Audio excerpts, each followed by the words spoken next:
दुनिया का सबसे बड़ा आतंकी संगठन आईएसआईएस को माना जाता है। लेकिन पिछले 10 महीनों में दुनिया के सामने एक नए आतंकी संगठन का भी चेहरा आया है। खुलकर नाम ले दूंगा तो हो सकता है कि वीडियो पर एक्शन ले लिया जाए, हटा दिया जाए वीडियो को। आप समझ गए होंगे मैं किसकी बात कर रहा हूं, कौन से याहू की बात कर रहा हूं। नया आतंकी संगठन बनकर दुनिया के सामने आया है। आईएसआईएस को इस्लामी आतंकी संगठन कहा जाता है। हालांकि यह भी एक रिकॉर्ड रहा है कि आईएसआईएस ने मिडिल ईस्ट के अंदर अब तक जितने भी हमले किए हैं, जितने भी देशों पर, वो सारे के सारे हमले मुस्लिम देशों पर ही थे। मुस्लिम संगठन होकर भी मुस्लिम देशों पर आईएसआईएस हमले करता है। इजराइल जो मुसलमानों के खिलाफ लड़ाई लड़ रहा है मिडिल ईस्ट के सभी देशों से, इजराइल के ऊपर अभी तक आईएसआईएस ने कोई भी हमला नहीं किया है। नहीं। फिलहाल इस्लामिक संगठन है आईएसआईएस।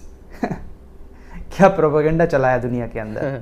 फिलहाल इजरायली मीडिया ने आईएसआईएस का एक लेटर अपने मीडिया चैनल पर दिखाया है, जिस लेटर में आईएसआईएस के आतंकियों ने शिया मुसलमानों के खिलाफ युद्ध करने का आह्वान किया है। आसान भाषा में कहूं तो इजरायली मीडिया ने अपने चैनल्स पर आईएसआईएस के नाम से जुड़ा एक लेटर दिखाया, जिसमें यह कहा गया है कि यह आईएसआईएस की तरफ से लेटर जारी किया गया है, जिसमें आईएसआईएस अब शिया मुसलमानों के साथ युद्ध छेड़ने का आह्वान कर रहा है।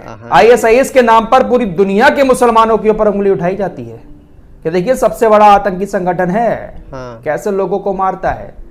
लेकिन आज ये बात पूरी दुनिया समझ चुकी है कि ये संगठन किसका बनाया हुआ है और मिडिल ईस्ट में इसको किसके कहने पर उतारा गया था। इस्लाम से इस संगठन का दूर दूर तक ताल्लुक नहीं है। अभी ये जो लेटर दिखाया जा रहा है कि आईएसआईएस ने शिया मुसलमानों के खिलाफ जंग छेड़ने का आह्वान किया है, यहां पर शिया और सुन्नियों को आमने सामने लाया जा रहा है।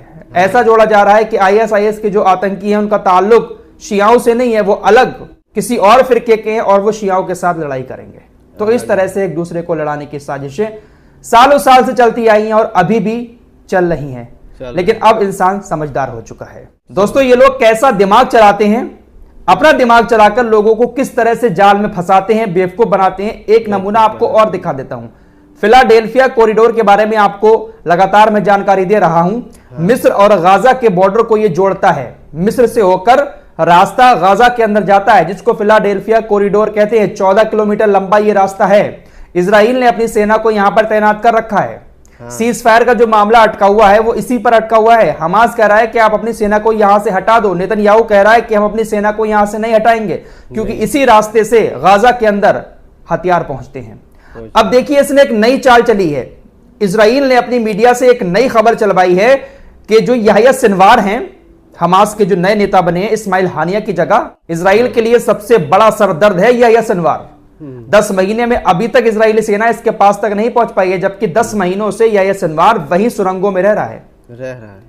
खान यूनुस का कसाई, गाजा का लादेन इसको इजरायली सेना कहती है। फिलहाल अब इसको लेकर इजरायली मीडिया खबर चला रही है कि याह्या सिनवार एक नया प्लान तैयार कर रहे हैं इजरायली बंधकों को लेकर। इजरायली सेना ने हमास का बहुत बुरा हाल कर दिया है गाजा के अंदर। याह्या सिनवार अब अपनी जान बचाने के लिए ईरान भागना चाहते हैं। हमास के पास इजराइल से लड़ने के लिए अब कुछ नहीं बचा है। हमास सिर्फ और सिर्फ बंधकों का सहारा ले रहा है। और अब याह्या सिनवार ने एक ऐसा प्लान तैयार किया है कि वो इसी फिलाडेल्फिया कॉरिडोर के जरिए ईरान तक इजराइल के सभी बंधकों को ट्रांसफर करेंगे। याह्या सिनवार के पास अब इतनी ताकत नहीं बची है कि वो इजराइल के साथ डायरेक्ट जंग लड़ सके।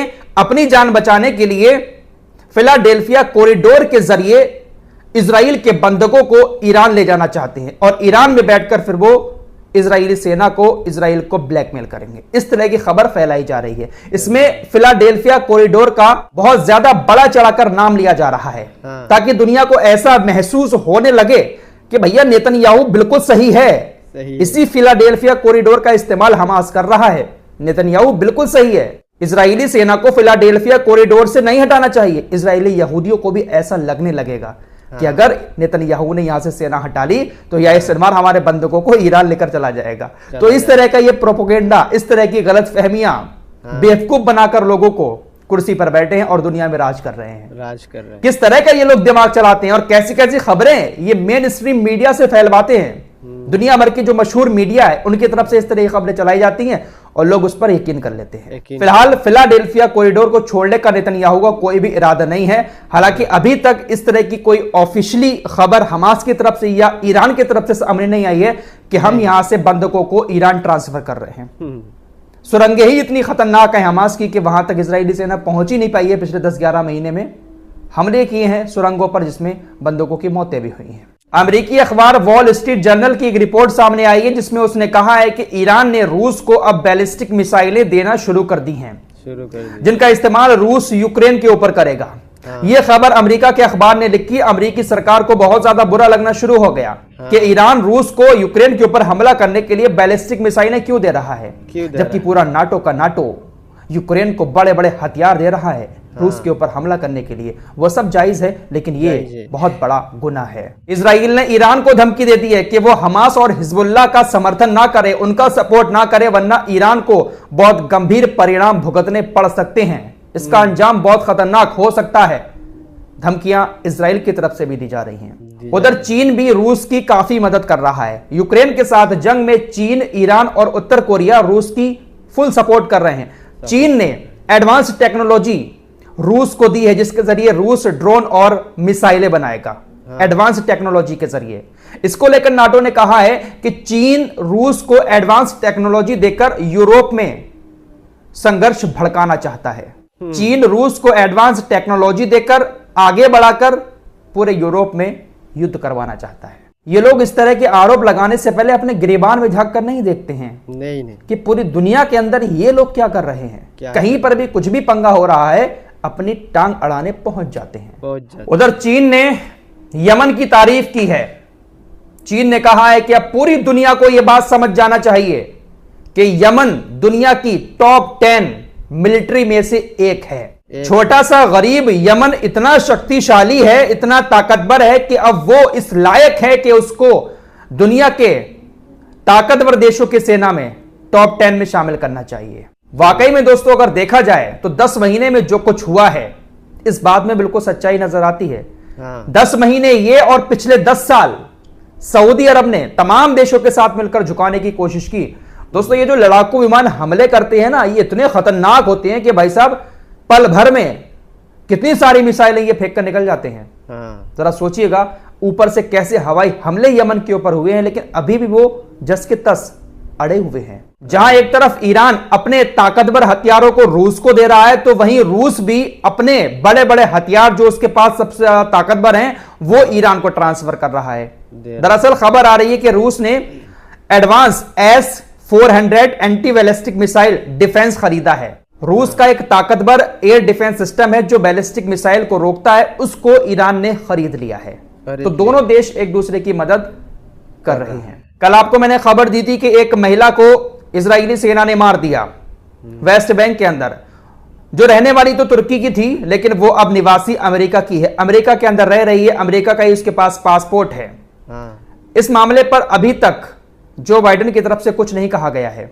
नहीं, इस साल के शुरुआत में जो बाइडेन ने कहा था कि अगर आप अमेरिका के किसी भी नागरिक को चोट पहुंचाएंगे तो हम आपको छोड़ेंगे नहीं, लेकिन अभी तक चुप्पी साधे बैठे हैं। हमास की सुरंग में एक बंधक की लाश मिली थी जिसके बाद हंगामा काट दिया था जो बाइडेन ने।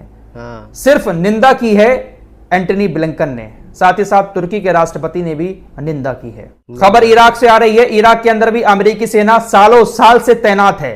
इराक की सरकार चाहती है कि अब अमेरिकी सेना यहां से चली जाए। रॉयटर्स ने रिपोर्ट दी है कि अमेरिका और इराक के बीच सैनिकों की वापसी पर सहमति बन गई है और अगले साल 2025 सितंबर में ऐन अल असद जो बेस है उसको अमेरिका की सेना छोड़कर चली जाएगी। तो 1 साल तक अभी भी इजराइल की सेना वहां पर टिकी रहेगी। इजराइल की वायुसेना ने कल लेबनान में एक ही जगह पर 15 हवाई हमले किए हैं।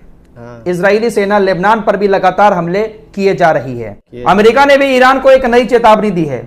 अमेरिका ने कहा है कि ईरान जो बैलिस्टिक मिसाइलें रूस को दे रहा है, अगर देना बंद नहीं करता है तो हम ईरान के ऊपर प्रतिबंध लगा देंगे, क्योंकि रूस उन मिसाइलों से यूक्रेन के ऊपर हमला कर रहा है।